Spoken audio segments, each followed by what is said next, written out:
Hey guys, good morning. So, it's going to be my 22, 23, 24, 25 fourth day here in Amsterdam. So, I'm waiting for my tawag dito, Uber. Kasi pupunta tayo ngayon ng Central Station dahil nirebook ko yung aking Rotterdam, Delft and yung aking tahig na tawag dito na tour. So it's now currently 8:48. So I need to be there ng 9 a.m. and doon lang yung tawag dito, yung train station. Kaso ayaw kong maglakad dahil sobrang lamig. So ground temperature is 4 degrees sabi dito. And yeah, kailangan ko agad-agad na makapunta doon kaya nag-book ako ng Uber. So hopefully hindi ako malate. Pero 9:30 daw yung alis eh. So yun, balitaan ko kayo later.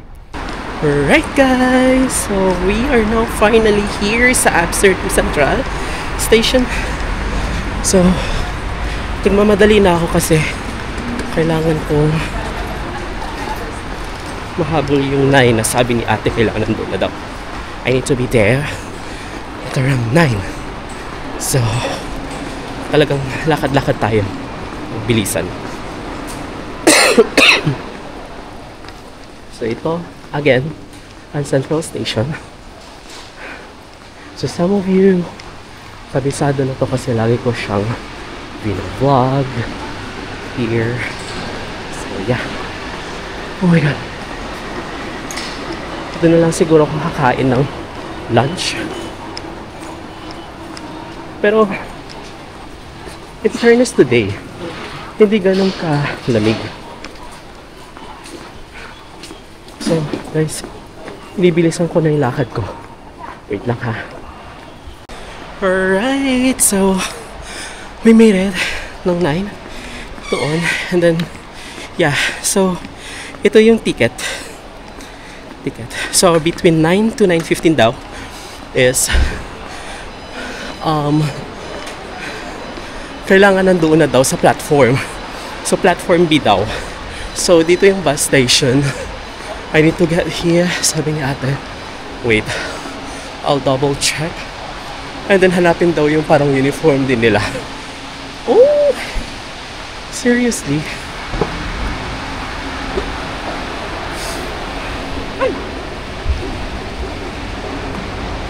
So galing ako dito sa baba. Tapos ito yung bus station nila. Dito sa taas. Tapos sa baba is yung metro train nila. So platform B daw. So meron namang guide dito kung saang platform. So like for example this one. So halt A, B, C, D, E, F. So dito daw the side. We need to go here. And then makikita ninyo yung mga letter dito. So letter D here, C, tapos dun sa pinakauna yata yung letter B na platform. So balitaan ko kayo guys later ulit.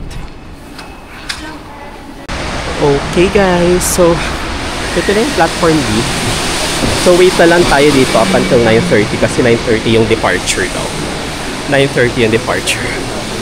So while waiting, no, ito yung view. Ito yung river. Tapos doon yung hotel ko. So I'll keep you posted guys. Alright guys, settled na ako dito sa bus. Pinasakay na kami. So sakto ng 30 siguro aalis na to. Ito yung bus.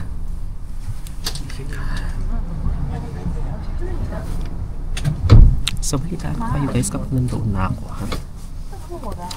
Kasi parang ewan ko ilang oras yung biyahe papuntang Rotterdam or mamaya may mga mag-explain dito. So yun.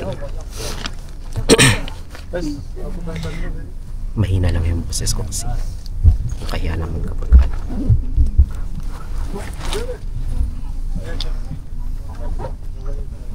enthusiasm. Amazing, amazing. So ladies and gentlemen, just to be sure everyone here understands English, right? Yes. Very good, very good. So before we are starting, I would like to present the team to everyone. So first of all, the name of the driver is Jan. Everyone say hi, Jan. Hi. Love enthusiasm again. And ladies and gentlemen, I will be your tour guides for today, and my name is Ian. Can I get a hi, Ian? Hi. Thank you very much. Muchísimas gracias. Ladies and gentlemen, I will also explain everyone the rules in the bus. So first of all, of course, it's not allowed to smoke inside the bus. Also, no electronic cigarettes. Please, Coming up on the right side, you will see a body of water, and the name of that water is Het IJ, which is connected to the river Amstel. More than 700 years ago, the people in the Netherlands, they built a dike on the river Amstel, and dike in Dutch is dam. The first name of the city was Amsterdam, and later, because of dialect here, it changed to Amsterdam. And also this year, Amsterdam celebrated its 750th birthday.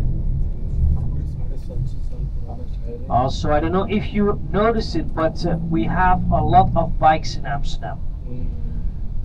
The reason for that is because it's actually quite expensive to own a car here. It's not just for the gas, but especially for the parking. Because if you want to park your car somewhere in the center of Amsterdam, it will cost you around 9 to 10 euros per hour. Minimum salary in the Netherlands here is around 12 euros per hour. So basically almost all your money is going for the parking, therefore we have so many bikes. Also, every person that lives here in Amsterdam has got 2 bikes. One for during the week, and the other one gets stolen. But if someone steals your bike, you can steal someone else's bike. And in Amsterdam we call that recycling. But the bike theft is something really serious here in Amsterdam. Also, me myself, I was born and raised here in Amsterdam. I'm from this city.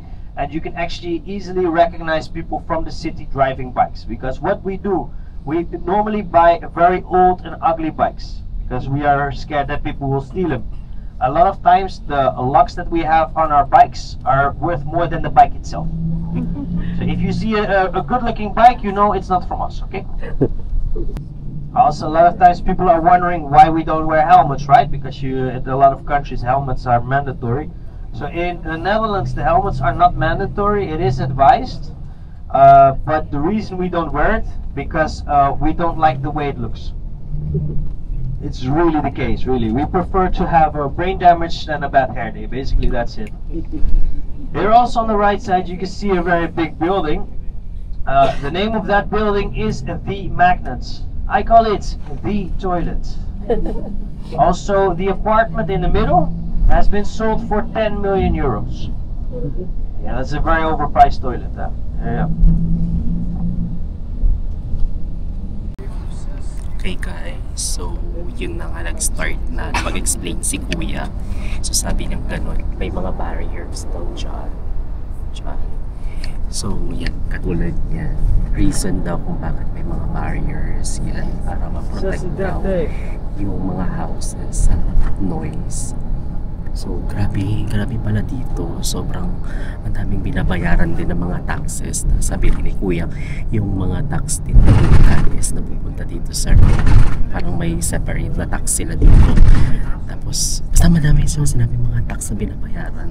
So the more na mas malaki daw yung sahod mo, the more na mas malaki yung tax na binabayaran. So balitaan ko pa kayo kung ano yung mga chismis ni Kuya. Okay guys, so malapit na daw kami sa ICC. So nandito na kami sa The Hague. And ang ganda, amazed ako sa lugar na to. Ang dami kong natutunan kay Kuya. It's a small village lang palang, The Hague before, sabi ng ganun. And kapatid ni Napoleon. yung establish nito.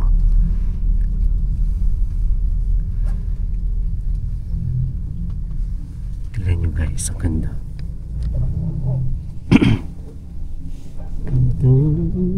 Ang ganda ng architecture dito. Super amazed talaga ako. Like, Tirol.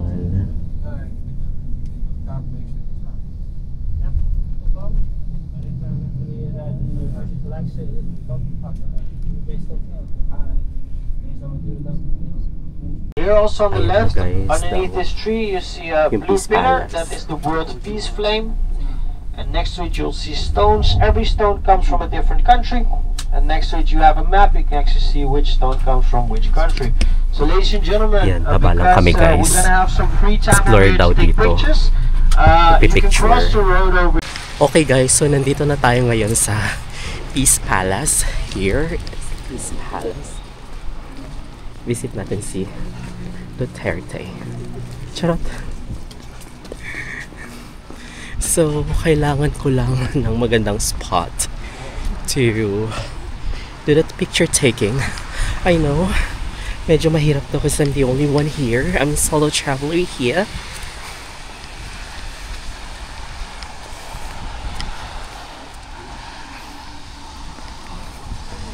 As always, gawin natin yung ginawa natin sa Australia before.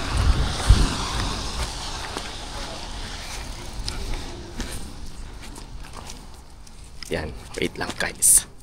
Ito ang Peace Palace.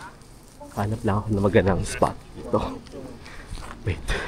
Okay, so tapos ako mag-picture. And ito siya. We were given like 15 minutes lang. And okay na rin. At least na-explore natin or napuntahan natin yung Peace Palace. Diba? Siya. So, punta na lang kami. Ewan ko kung anong next. So, we'll keep you posted. Alright guys, so papunta na daw tayo ngayon sa government building. So we have 1 hour here to explore the area. So, ito yung area na nilalakaran namin.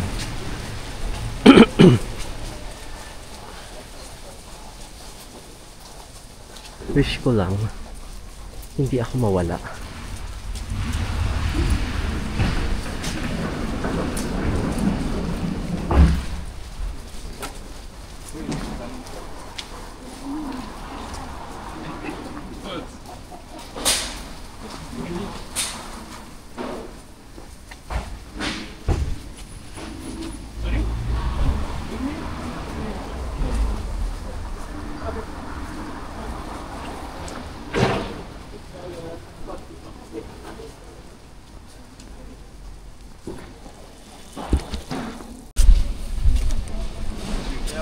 Ladies and gentlemen, over here we have a statue of Willem I. He's basically the first king of the Netherlands.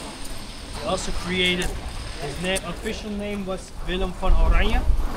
And Oranje, it's like from Orange. Alright guys, so unfortunately, yung government building daw is under construction. So, hindi tayo marang-marang itong tour guide here. So ngayon, naglalakad-lakad kami ngayon dito sa street. I don't know what street is this. Pero marami rin mga magagandang tawag dito, buildings here. Here.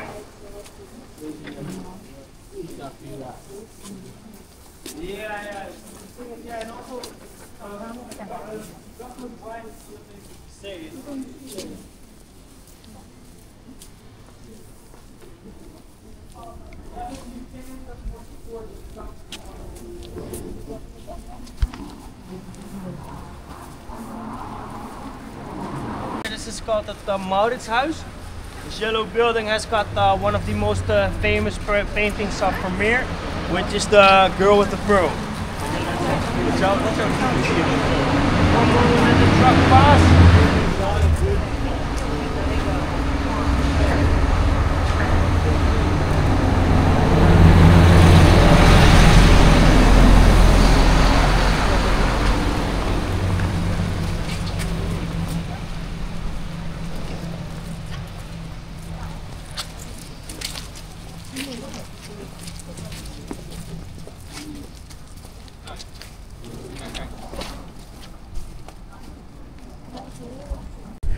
Right guys, so papunta na kami ng Rotterdam. So yun yung next stop namin.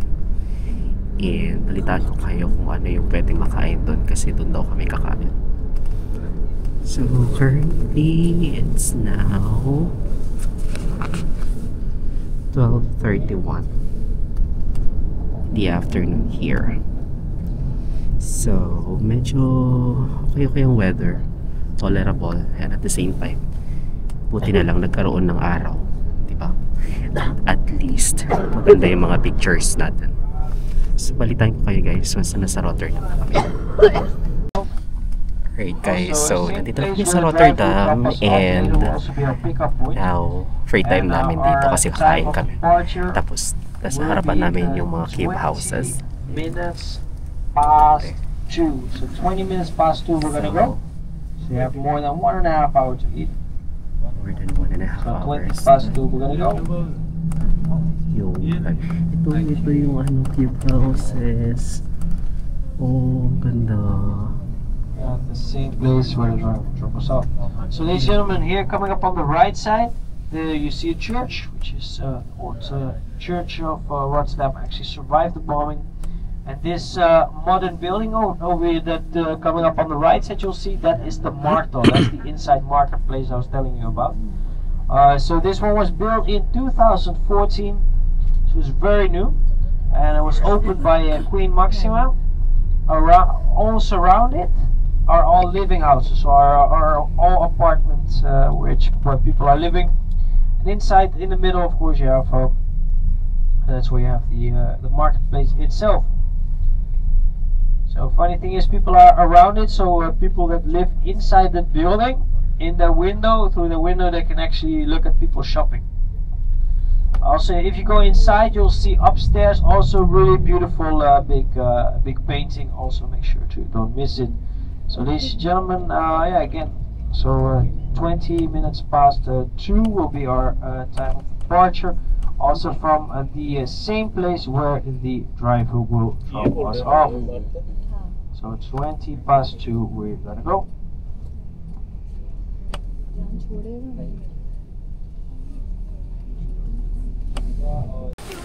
Right guys, so nandito na kami ngayon sa Rotterdam and binigyan kami ng time para kumain, mag-take ng lunch. So in front of me is the Cube House. Yun na yung Cube House. Modern siya kasi 2014 daw, parang for 2014 pa lang natayo ito. So yun yung sabi ni Kuya. So ngayon, kakain muna ako and then mag-roam around here if ever kung ano yung pwedeng makainan. And gusto kong tumingin kasi ng saan may CR. Naiina talaga kasi ako. I need the restroom siguro. Para makaihi. So, if ever na gusto rin ninyong kumain dito, may mga market. I mean, parang banchetto sila dito. O, diba? Ayan siya. Mga banchetto. Check natin kung how much yung kanilang mga prices here. Ay, ito cheese. Ay, it's cheese. Cheese yata ito, sis.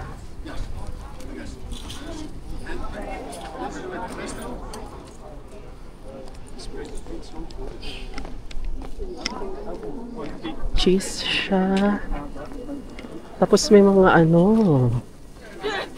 vegetables. Pero ayoko kung kumain dyan, banda. Kain tayo dun sa loob ng restaurant kasi iina talaga ako. Sige guys, balitaan ko kayo kasi I need to check a comfort room. So, dito na ako ngayon sa isang Japanese restaurant. Nagtanong ako if meron silang if meron silang restroom kasi nga tawag dito nahihina ako. So ang malitaw namin doon or ang meet up namin is 2:20. So after that I still have a lot of time para explore yung city.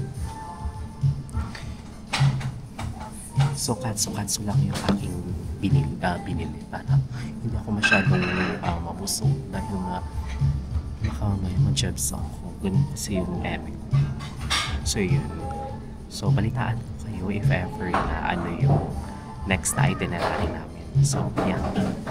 Ito ulit. Okay guys, so tapos na ako mag-lunch. Late lunch na yun actually. So ngayon, I still have a lot of time pa naman here. Nakaihi na rin ako. And hopefully hindi na ako maihi until makauwi kami sa Amsterdam. So maglalakad-lakad na ako sa area dito sa Rotterdam. And then I'm gonna check this one, the Cube House.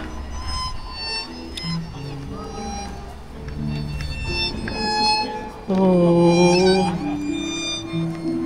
ang ganda.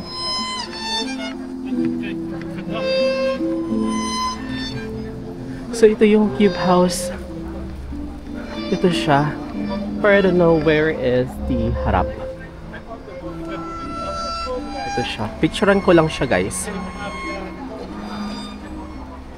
Ito yung famous nila dito ngayon. So picturean ko lang siya. And then, lakad-lakad din tayo sa area na to. Okay. So, tingnan natin siya ng malapitan guys. Kasi, hindi ko mag-gets yung architecture niya. Naninyo oh. So, paano sila mag-stay dyan? Like, naka-slant kasi yung ibang part ng bahay. Like this one. Huh? Hindi ko na-gets.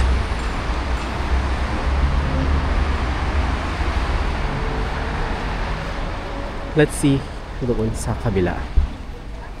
Tignan natin.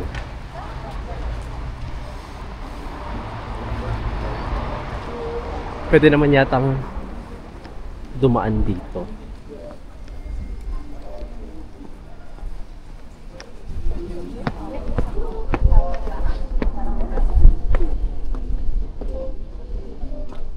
Here.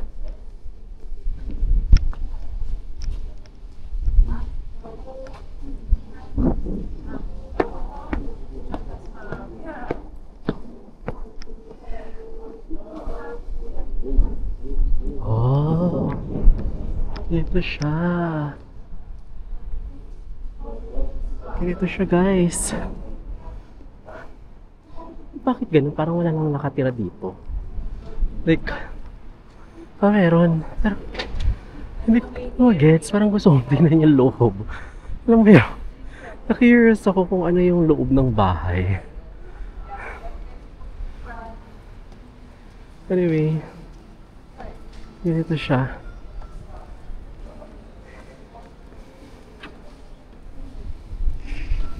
Okay, so explore lang ako dito guys.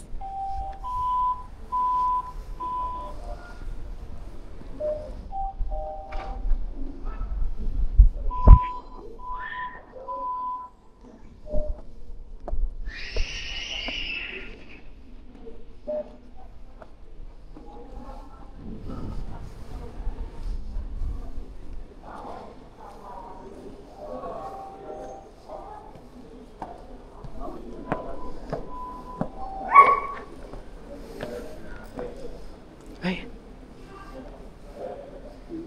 Ganyan.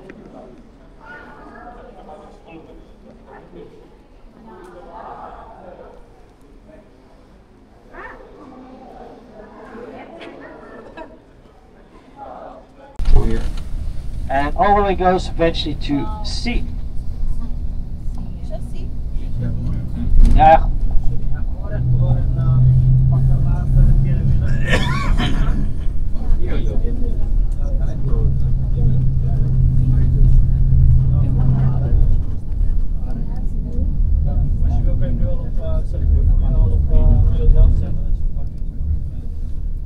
So ladies and gentlemen, now here on the left side you can see an island. This is called the Northern Island. And what you notice here, you still have old buildings. And this is the reason that you still have old buildings was also... Right guys, so dito na kami ngayon sa tawag dito sa ceramic factory daw. Ito. So, nandito pa kami ngayon sa Delft. And then, yung Delft is kilala sa mga ceramic. So, originally, ang ceramic is katulad daw sa tulip. Yes, hindi naman nag-originate talaga sa Netherlands. Originate daw to sa Chinese people. Pero may mga something na rare daw na collection dito. So, we're gonna visit this one.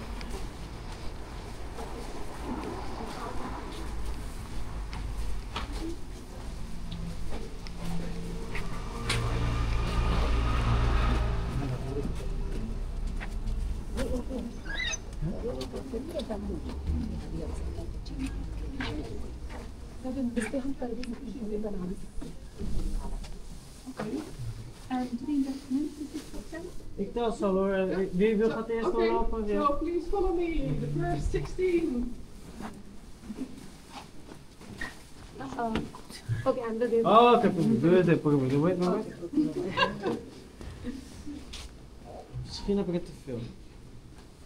Ah, kom nog aan. Oké. Ja, Volgens mij is er nog één groep. Dan wil je weten for some people? Then we come here. Gaan we kijken hoor. Alright guys, so hindi na ako nakapag-film sa loob kasi parang medyo sensitive, I guess, yung mga porcelain. So, ayun, parang museum na rin siya na bawal mag-video yata or something. So, nag-inspect pa lang ako. So, now, tapos na kami dito sa museum. Dito sa The Porcelain Fest. So, matagal na daw silang gumagawa ng porcelain. Handcrafted talaga. Royal Delft since 1653 daw to. Pero medyo mahal yung ano nila dito, porcelain. Makikita mo yung parang combination ng art ng mga Chinese and at the same time ng pag-evolve ng art nila sa porcelain. So, originally kasi, hindi daw talaga sa kanila manggaling yung porcelain, sa mga Chinese people daw talaga. So, katulad sa tulip, hindi naman originally na dito daw sa Netherlands ang tawag dito, nag-originate yung tulip. So, sa Turkey siya. So, same as well with this daw. So, yun. Ang dami ako natutunan dito. Actually, sana pala lagi na lang tour na ganito yung. Pero sayang yung brooch ko. Sayang brooch ko. Sana tawag dito. Sana natuloy yun today. Pero hindi, ayun. Na-cancel. But anyway guys, sakay na ako ng bus kasi ewan ko may last stop pa yata kami. So balitaan ko kayo kung anong last stop namin.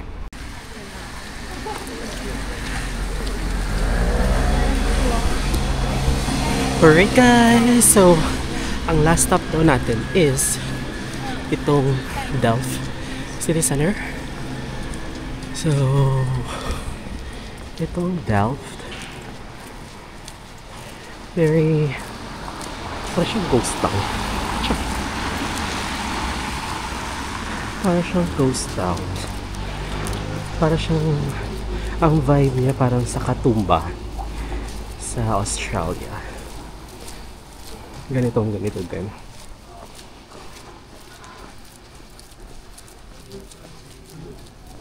So, after this, isang oras na kami mag-iikot dito.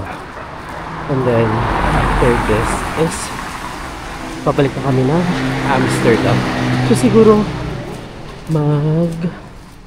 check ako ng cheese. If there is a cheese shop here. Kung wala, doon na lang tayo. So later na lang ulit guys.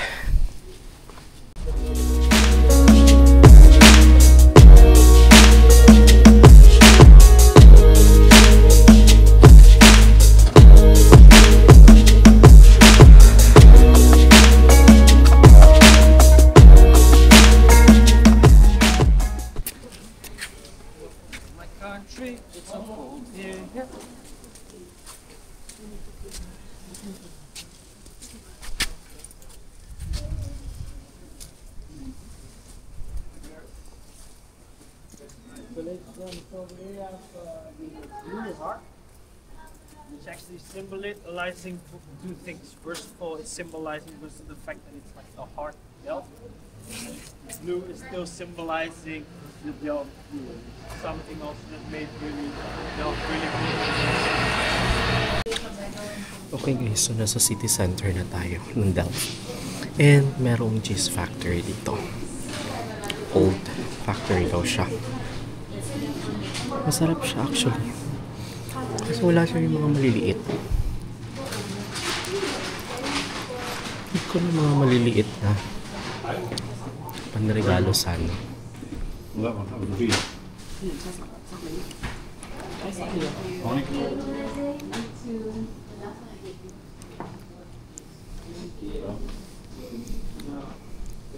So, check lang ako dito guys. Tulad ito. No. Can't touch. Yeah. Tastes like, yeah, Here. definitely. Sorry, sorry. It says it's tuition tickets. Tuition tickets.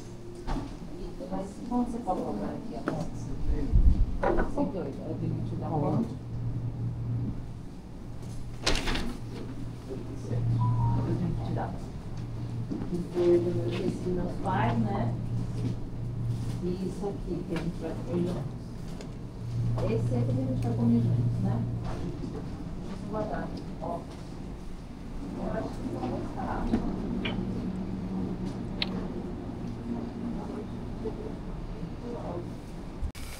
Right guys, so I'm heading na sa aming bus. Kasi it's starting to rain na. And wala akong masisilungan. Baka masalo pang lumala yung sakit ko dito. So yung mga ibang kasama ko nandun pa sila. Pero kasi doon naman ang hintayan daw sa mismong tawag dito. Sa mismong what do you call this? Binaba namin kanina, which is sa hotel. Hotel Delft Central. So, dito nagtatapos yung tour namin guys. And I hope na madami kayong nakita ng mga kakaiba dito sa Amsterdam. Let's go na.